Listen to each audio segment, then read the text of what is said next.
Thank you, Deputy Speaker. And I thank the member for Hume, our Shadow Treasurer, for bringing this very important matter of public importance to this House's attention, and that is the inflation crisis which this government has caused.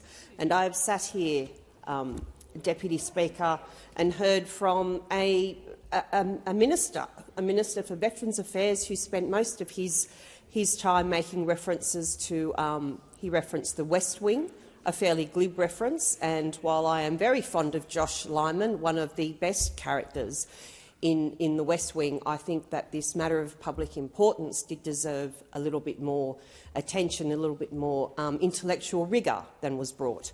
And the member for McNamara has now spent three minutes and just over 3 minutes referencing and quoting various other supposed quotes from the Shadow Treasurer, rather than actually addressing this inflation crisis and talking about what his government, after 12 months, is actually going to do about this inflation crisis. Because, Deputy Speaker, Australians are suffering, are hurting.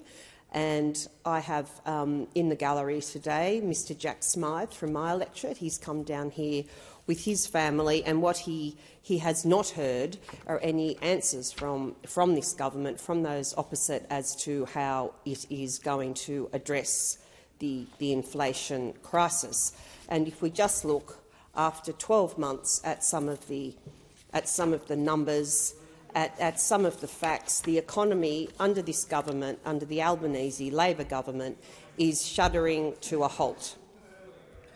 The March quarter, Deputy Speaker, the annual accounts show that after a year of Labor, the economy is now at its slowest since September 2021, when New South Wales and Victoria were in COVID lockdowns. So what does this government, what answers is this government going to have to this crisis? The answer is, so far, nothing.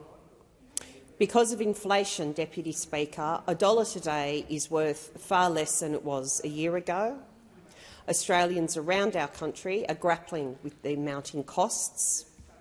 And if we look back to how we were a year ago, we are in a far worse position today on any measures, whether we're looking at mortgage repayments, gas and electricity bills, superannuation, petrol receipts, insurance premiums. All of these are items that people in my electorate are telling me every day are getting worse day by day, and far worse today than 1 year ago. And even if the government does not want to listen to real people, does not want to listen to what people in my electorate are saying, let us consider what former Reserve Bank of Australia Governor Dr Glenn Stevens said just last week.